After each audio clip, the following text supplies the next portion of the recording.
the direction of Irving Reese. The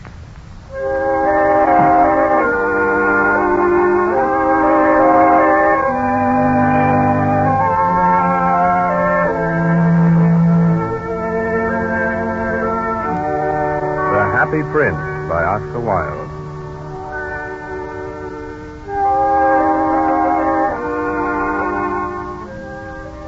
High above the city, on a tall column, stood the statue of the Happy Prince.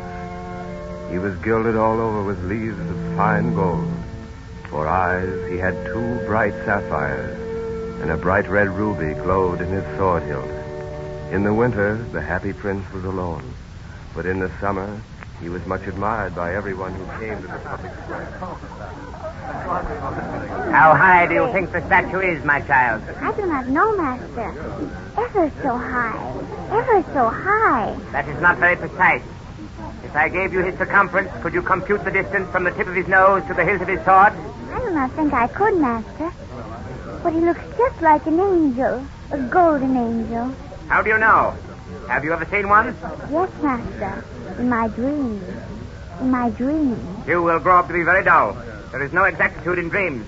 And I do not approve of children's dreaming. I do not approve at all.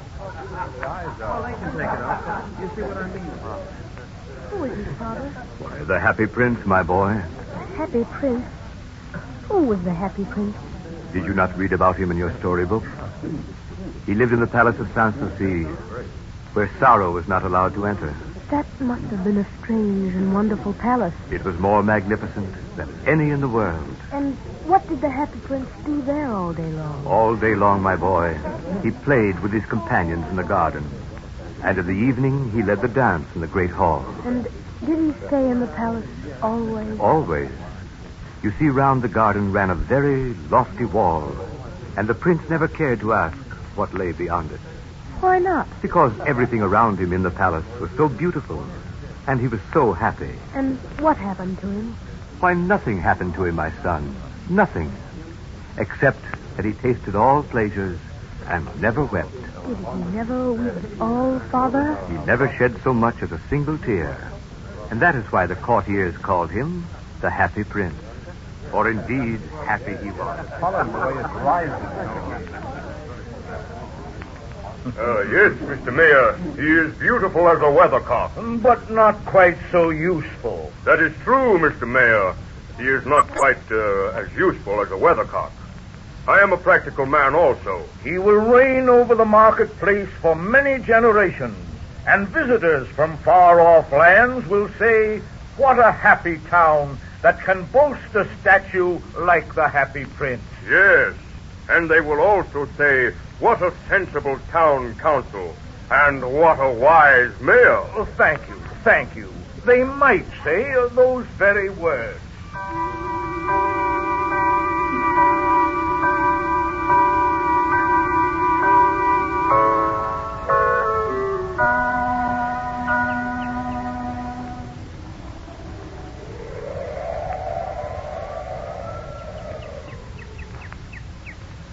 Little swallow, little swallow,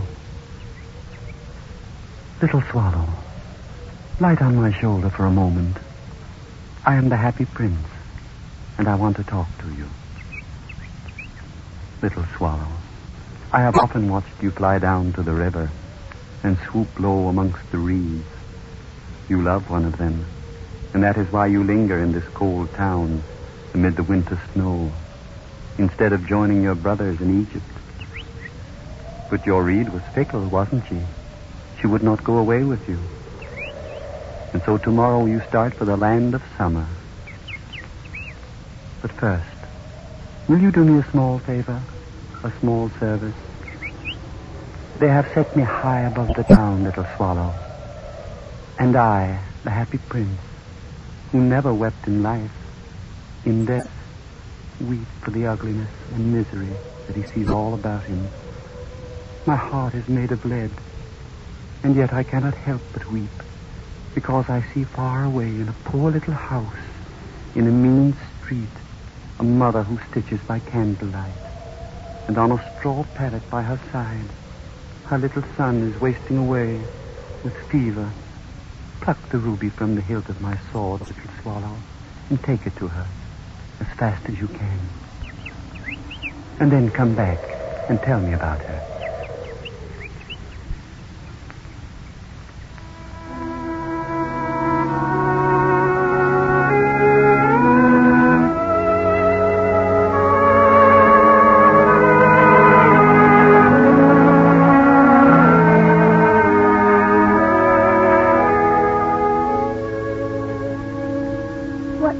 Flowers are you stitching on the dress, Mother? Passion flowers, my child. Passion flowers on a satin gown for the loveliest maid of honor. Think of it, my darling. She waits on the Queen at the state ball tomorrow. I should like to see the Queen. Will I ever be well enough to see the Queen as she rides by in her coach? With God's help, you will be well soon enough, my son. Then why are you crying, Mother? Look at the gown, darling. It's so lovely. See, I'll hold it up to the light. Yes, I like yellow. It almost seems as if the sun is shining through the window, doesn't it? Yes, darling. I'm so hot now. So thirsty. I should like some water, Mother. Just a little. May I have some water, Mother? Yes, of course, my boy.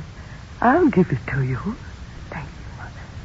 But you are getting the river water again. And it is so bitter. Oh, it is the only water we have, child. Try to drink a little of it, please. I'll try.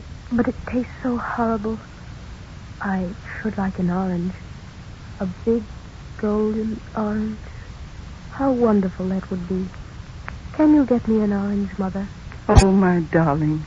I should like to bring you heaps and heaps of golden oranges. But until I finish this dress for the Queen's lady, I shall not have money enough to buy even one. A golden orange. Try to sleep, my darling, and I'll stitch as fast as I can. Yes, Mother. But I'm so thirsty and so hot. Oh, dear God, let my fingers work faster so that I can get money enough to save my little son's life. Oh, I'm so weary. So weary.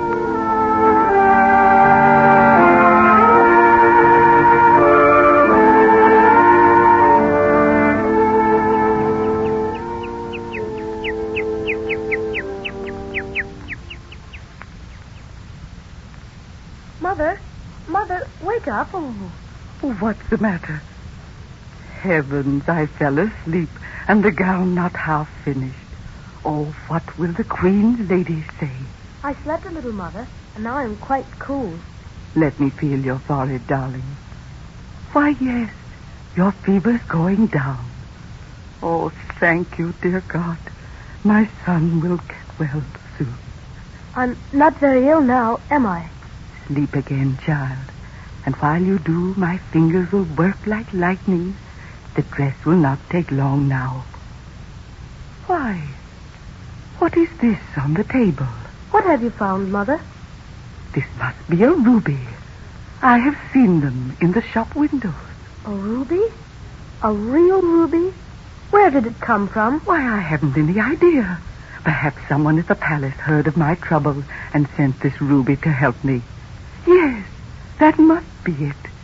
There are some good people in the world, my son. Good people. And they put it on the table while I slept and didn't even wait for me to wake and thank them. Will I be able to have an orange then, Mother? Yes, my darling. I shall buy you as many oranges as you can eat and a lot of other good things besides. And soon you'll be out of bed and playing in the sunshine again.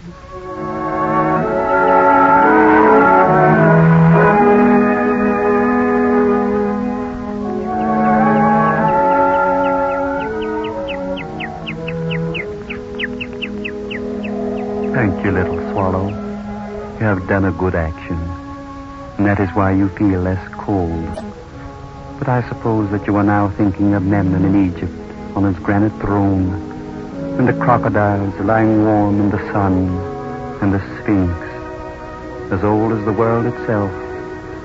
and you want to join your brothers who are building a nest in the temple of Baalbek, and hear the pink and white doves cooing to each other from the eaves.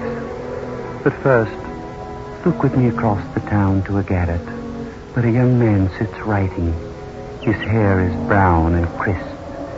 His lips are red as pomegranate, and he has large and dreamy eyes. No, little swallow, I have no ruby for him, but my eyes are made of rare sapphires. Pluck out one of them and take it to him. Well, do I not have my other eye?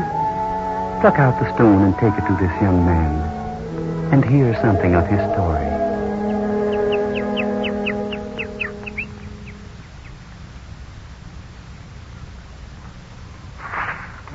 No, how stale it all is. Why was I ever cursed to write plays? I should be better off delivering loaves to the baker. Loaves of bread. Fragrant and spongy. How hungry I am. And when shall I be able to buy another meal? Or build a fire in the grate? Or wear a fine coat? Or even mend the holes in the roof to keep this biting wind out? Yes. Only the birds make their home with me. How sick of it all I am, and vain, perhaps, to think I can write. I'll give it up, I think. Yes, little bird, I shall stop this fool's task and work with my hands, and then I shall be warm. Why, this is remarkable. A swallow. Yes, a swallow. And what are you doing in this cold town, little swallow? If I were you, I should be in Egypt, where the sun is warm on the great palm trees, and where the yellow lions come down to the edge of the river Nile to drink. They'd have eyes like green beryls. Green beryls. Why, what is this? A piece of glass that the swallow has brought in his beak?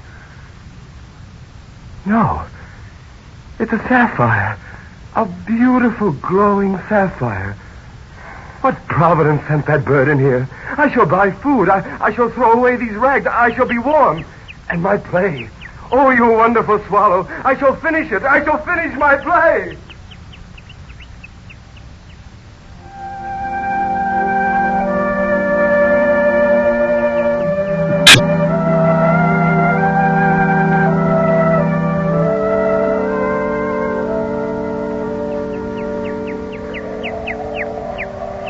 And now you must leave me, little swallow. And that is only right. For here it is bitter cold, and sure death for you. Whilst there you will sing above the mountains of the moon to the king, who is black as ebony. And you will talk to the green snakes that coil in the palm trees, and watch the leaves that war with the butterflies.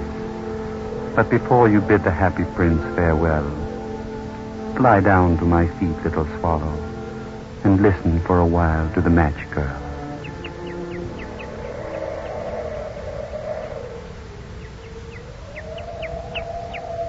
Poor little swallow. I wonder if you're as cold as I am. I don't think you are. You'd fly away to a warm land. I should like to be warm. I should like to take all these matches and build a fire. Big blazing fire. But my father would beat me if I went home with even a single box unsold. You are flying away. Goodbye, swallow. Perhaps you are going to a land where the sun shines after all. Little swallow, pluck out my other eye and give it to the match girl down there. She has neither shoes nor stockings, and her little head is bare. You must do as I bid you, little swallow. It does not matter if you make me blind. I have seen enough of joy. But that poor little girl down there, pluck the sapphire and drop it before her. She will take it home, and her father will not beat her. You must do as I say, little swallow, or I shall be very unhappy. No, you will not hurt me. Take the stone down to the little match girl.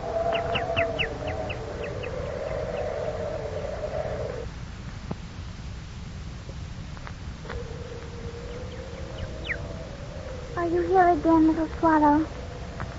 I wish I could take you home with me, but I think you'd be colder than you are now. What are you carrying in your beak? Why, it's a piece of glass. Deep blue like the sky in summer. I think you want me to have it, don't you, little swallow? Oh, it is so pretty. Perhaps if I take it home to my father, he'll forget to whip me. Oh, what a lovely blue stone. Thank you, little swallow. Thank you.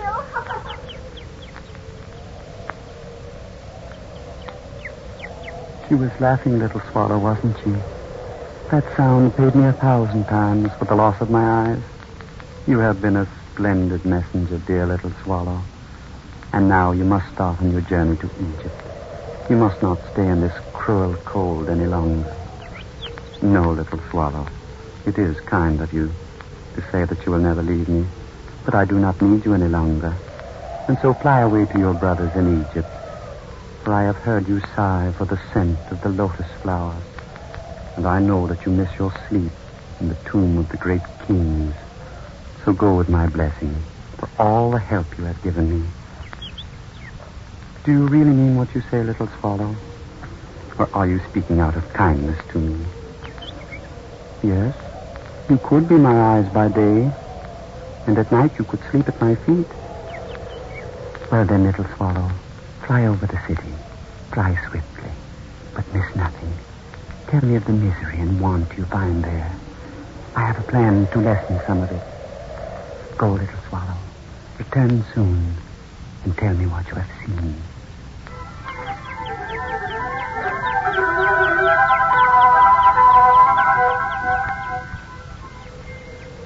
It is cold under the bridge here. There are no doors to shut out the wind. Even if we shut out the wind, we could not shut out our hunger. I wandered near the meat shops today.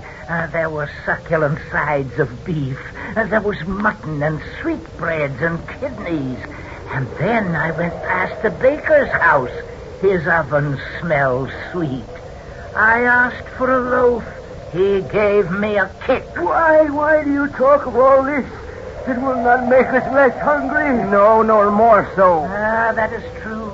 Hunger and cold and the lack of bed are one to us. We are beggars. The poor can spare nothing, and the rich are stingy. I wandered near the fruit merchants. There were bunches of glistening grapes.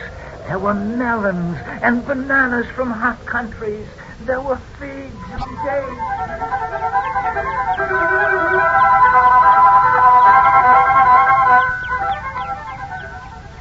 You promised to pay me on the 1st of the month. It is now the 2nd. And still you don't have the money. I shall have it for you next week. I speak truly. My husband will be very busy at his bench. He is a good workman, and we shall be able to pay you with all the interest. Next week is not this week. Your husband will not hesitate to give me the money if I go to his shop. Oh, no, you must not do that. Do not do that, I pray you. He must never know that I borrowed money from you. Oh, why? Or why, pretty lady? You know that it was for my brother, who was in trouble. Yes, of course, sweet lady. For a brother who was in trouble.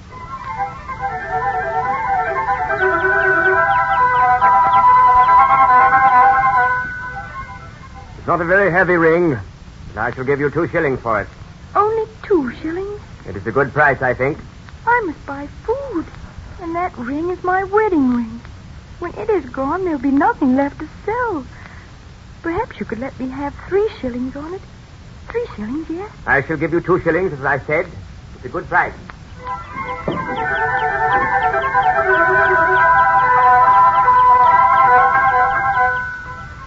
It is good to have a fire tonight. There are many without a fire tonight. And we have some bread in the larder. I bought it from the baker boy. It fell from his basket and was only a little bit dirty. You must look very closely to see the dirt on it.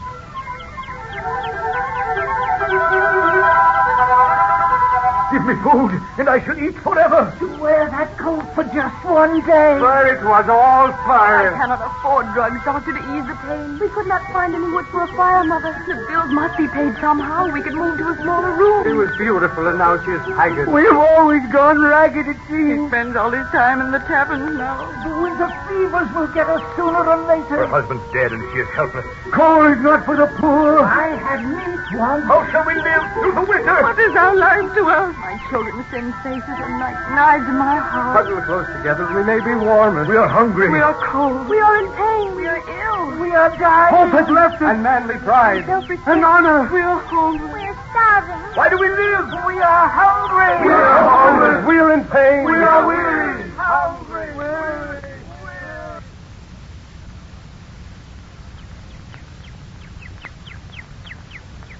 Yes, little swallow. You have missed nothing. There is great suffering, and we can do so little. But listen, I am covered all over with fine gold. Every night you will strip a leaf of this gold from me and take it to some needy soul.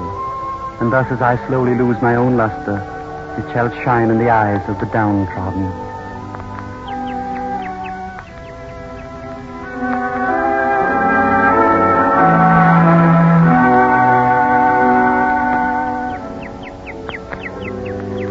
All done, little swallow, all done. I have not even one speck of my former brightness left. I was once so proud, a happy prince. And now I must be a pitiable sight. I heard the mayor talking about me this morning, and I know that he will soon have me pulled down.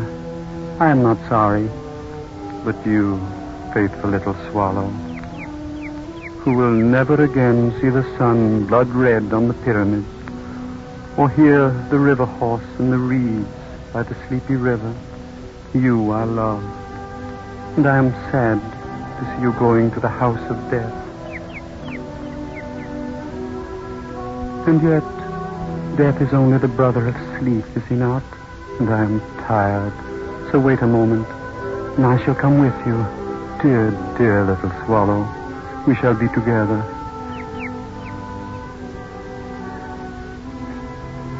You are dead, little swallow, and my heart is cold and breaking.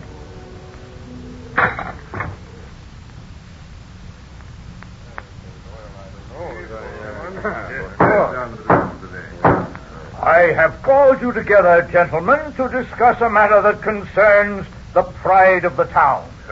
What matter is this, Mr. Mayor? I refer to the statue of the Happy Prince. As I was walking through the marketplace this morning, I happened to look up at him, and I noticed that he was very shabby, gentlemen, very shabby. Have any of you noticed him? It is true, Mr. Mayor, true. The Happy Prince is no longer the pride and ornament of the marketplace. The ruby has fallen from his sword. His eyes are gone, and he is golden no longer. In fact, he is little better than a beggar. You are very observant. And then, too, I noticed a dead bird at his feet. A dirty, bedraggled swallow. Yes, I too saw the bird. Well, then, since the statue is no longer beautiful, he is no longer useful. Do you all agree with me? Absolutely. Yes, of course. Very yes, yes, we all agree. Yes. Undeniable. Most assuredly. Yes. And so I propose that we pass a resolution to melt down the Happy Prince. Agreed. A resolution. Melt him down. Of course. Yes. I vote good now. And when he is removed from his pedestal, I propose that we erect a substitute. Yes, substitute. Yes. A substitute not unworthy, I trust, of the place the Happy Prince once held in our hearts. Good idea. A happy plan. By all means. Very thing. How right he is. And not unworthy substitute. And this substitute, Mr. Mayor, shall be... Well, my friends and advisors, What could be more fitting than a statue of myself? Himself? What? A statue of himself? Why, that is monstrous. The statue should be of me. No, I should have the statue. I have been longest in council here. The people would wish me on a pedestal and no one else. If we must have a statue, I am best fitted to be the subject. I have a broad brow. I comport myself with dignity. I should look well in bronze. Let it be a man of action like myself, perhaps on a horse. They will erect my statue sooner or later. Now is a fine opportunity. I have given most to the treasury. They could repay me with dishonor. Oh, let it be a young man like myself with a bit of swagger. As the mayor, the honor should be mine alone. But I have a new coat. The statue would look well in a new coat. I have been told that I greatly resemble the Happy Prince. How they boast of their miserable shortcomings. Let the statue be a fitting one. Me, for example. No. Me.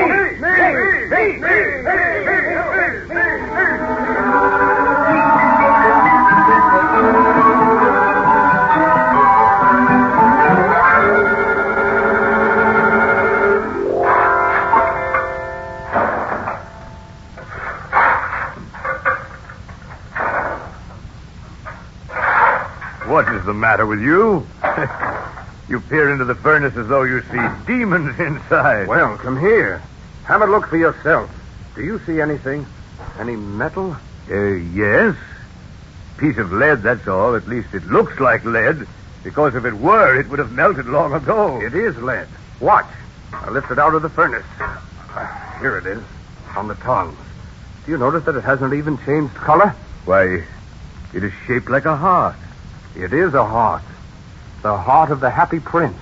You mean the statue that was pulled down in the marketplace? That's the one.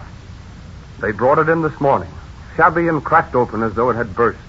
The jewels from the eyes and the sword were gone, plucked out by crows probably, and the gold coat was rotted off by the wind and the rain. I melted him down, except for the heart, which will not melt at all. Yes, there must be a great deal of stone in it. But throw it onto the rubbish pile over there. Oh, wait. Is that a bird? A swallow? Yes, but it is dead. When they brought in the statue, the swallow was lying dead at his feet. Well, I should have thought it still too cold for the swallows to come home. I, too. But perhaps it is a sign of an early spring. Well, throw the heart beside the swallow. Let us go on with our work. Very well. It's done. Yeah. The heart and the swallow. They put me in mind of something. Put you in mind of what? Let me think a moment. Yes, I remember. It was at the play the other evening. The overseer gave me a ticket. It was by a young playwright, and I couldn't understand it. For the lines seemed silly. Silly? Why silly? Well, the last scene was in heaven. And God looked over our town and said to one of his angels, "Bring me back the two most precious things you can find in the town." And what did the angel bring? He brought a leaden heart and a dead bird. And God said, "You have rightly chosen, for in my garden of paradise this little bird shall sing forevermore, and the Happy Prince shall praise me."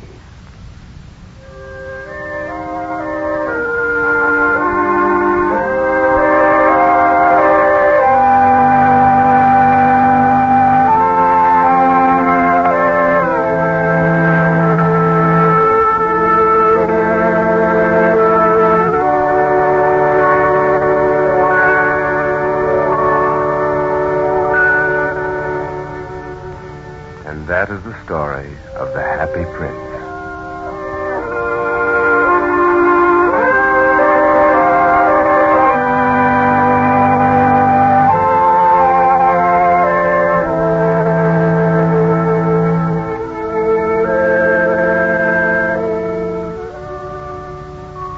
Tune in next week at the same time for another presentation of the Columbia Workshop.